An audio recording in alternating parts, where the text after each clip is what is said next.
इससे पिछले क्लास में सहसंयोजक यौगिक और आयनिक यौगिक में क्या पढ़ा था, अंतर पढ़ा था ना।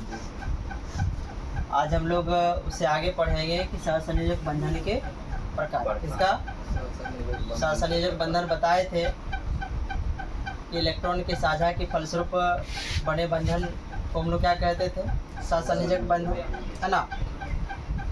जब परमाणुओं के बीच किसका, इलेक्ट्रॉन की साझेदारी से जो बंधन बनता था उसको क्या कहते थे हम लोग, सहसंयोजक बंधन। तो आज हम लोग सहसंयोजक बंधन के प्रकार को देखेंगे, है ना। इसको सहसंयोजक बंधन जो है मुख्य रूप से 3 प्रकार के हैं। कितने प्रकार के, 3 प्रकार के होते हैं। एकल सहसंयोजक बंधन, द्विक सहसंयोजक बंधन और त्रिक सहसंयोजक बंधन, है ना। त्रिबंधन या त्रिबंधन कहेंगे उसको, ठीक है। तो एकल सहसंयोजक बंधन में क्या होगा, जब दो परमाणुओं के बीच इलेक्ट्रॉन का सिर्फ एक युग्म, कितना, सिर्फ एक युग्म का साझा होगा। क्या होगा बताओ, जब दो परमाणुओं के बीच में क्या होगा, सिर्फ एक इलेक्ट्रॉन के एक युग्म करने का मतलब एक जोड़ी इलेक्ट्रॉन का साझा होगा। इसका बोलो, एक जोड़ी इलेक्ट्रॉन का साझा होगा, तो उसको क्या बोलोगे बताओ, एकल सहसंयोजक बंधन बोलेगा। एड़ी हल्ला क्यों कर रहा है, एड़ी देखो इधर, वो बंद करो। तो जैसे कि देखो यहाँ पर मीथेन का बनना, किसका, मीथेन का बनना। यहाँ पर देखो कार्बन है और हाइड्रोजन है ना, कार्बन और यानी कि कार्बन के पास संयोजी इलेक्ट्रॉन की संख्या कितना होता है, 4 ना। देखो इसका विन्यास ये होता है, इलेक्ट्रॉनिक विन्यास, जिसमें बाहरी कक्षा में उपस्थित इलेक्ट्रॉन ही क्या कहलाता है, संयोजी इलेक्ट्रॉन।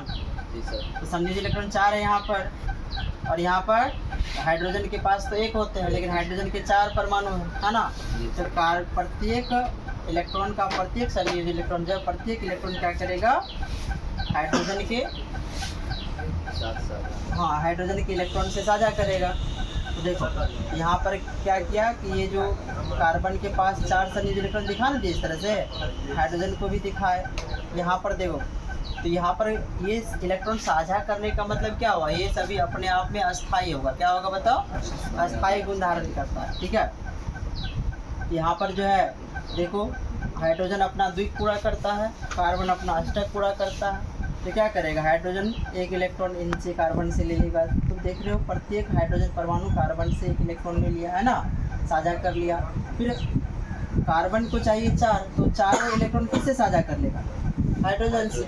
यानी कि इसके पास भी अपना अष्टक पूरा हो गया, इसके पास अपना द्विक, और ये अपने आप में एक अस्थायी गुण धारण किया। कौन सा बताओ, अस्थायी हो गया, ठीक है, अस्थायी हो गया।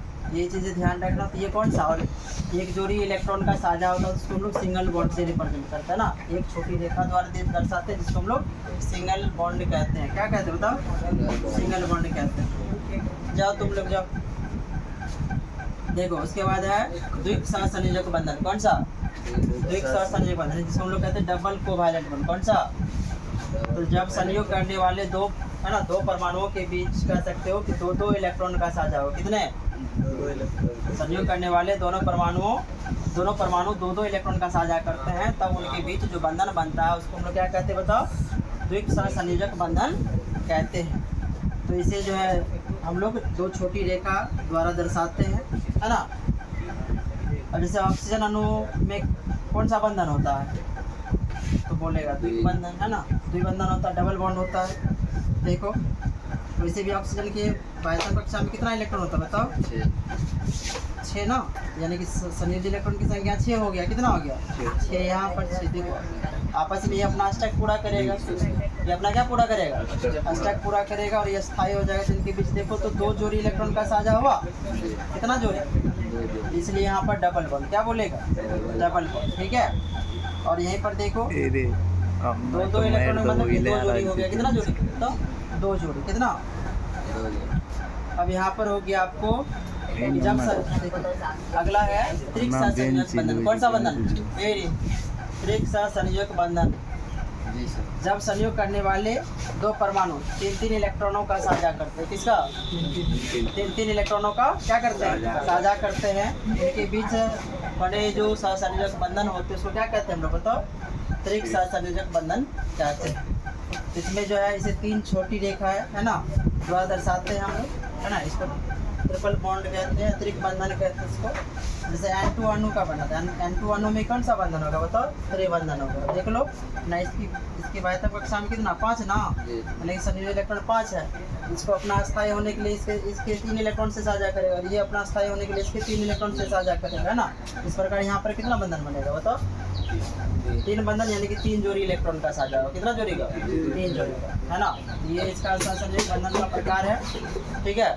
आगे देखो क्या आगे है कि जो धातुएं है ना प्रकृति में, मुख्य रूप से धातु प्रकृति में 2 रूपों में पाई जाती है, एक मुक्त अवस्था में और एक संयुक्त अवस्था में, ठीक है। एक मुक्त अवस्था और एक संयुक्त अवस्था में, है ना।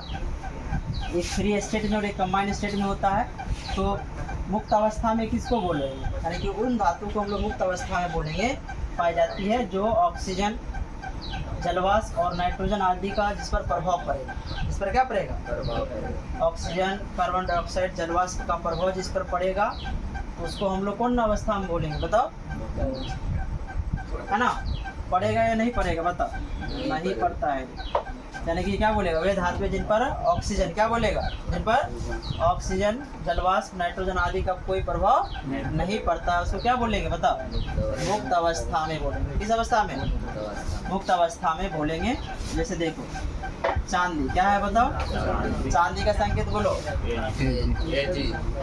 Ag। सोना का प्लेटिनम का Pd, और मरकरी का ये ना पारा है, क्या है बताओ? अब एक बात बताओ, सुनो, एक ऐसा धातु का नाम बताओ जो कमरे के ताप पर द्रव अवस्था में पाई जाती है। मरकरी ना। तो ध्यान रखें, अधातु में कौन होगा? ब्रोमीन। कौन होता है? ब्रोमीन। अब ध्यान देना, तो जिस पर क्या होगा? वे धातु जिन पर कार्बन डाइऑक्साइड, ऑक्सीजन, जलवाष्प, नाइट्रोजन, है ना, आदि का क्या होगा? प्रभाव नहीं पड़ता है ना। प्रभाव नहीं पड़ता है, उसको क्या बोलोगे? मुक्त अवस्था में पाए जाने वाली धातु कहेंगे उसको, ठीक है। और संयुक्त अवस्था में जिन पर क्या होगा? इन सब का प्रभाव पड़ेगा, है ना। किसका किसका? कार्बन डाइऑक्साइड, जलवाष्प, नाइट्रोजन, इन सब का क्या होगा बताओ? प्रभाव पड़ेगा, तो उसको क्या बोलेगा? संयुक्त अवस्था में पाए जाने वाली धातु बोलेंगे, ठीक है। जैसे में क्या होगा? जैसे सोडियम देख लो, पोटेशियम, मैग्नीशियम, कॉपर, जिंक, लोहा, है ना, एल्युमिनियम, लेड, सीसा, बहुत सारे एग्जाम्पल है, ठीक है। ये सभी चीज़ें, तो कई बार क्वेश्चन ये पूछा जाता है कि निम्न में, है ना, देखो एक क्वेश्चन पूछेगा कि निम्न में मुक्त अवस्था में पाई जाती है, मुक्त अवस्था में पाई जाती है, मुक्त अवस्था में पाई जाती है। क्वेश्चन देखो कि क्वेश्चन बैंक उल्टाओगे तो पूछा गया क्वेश्चन है कि इस तरह से क्वेश्चन पूछ देता, संकेत दे देगा Ag, है ना,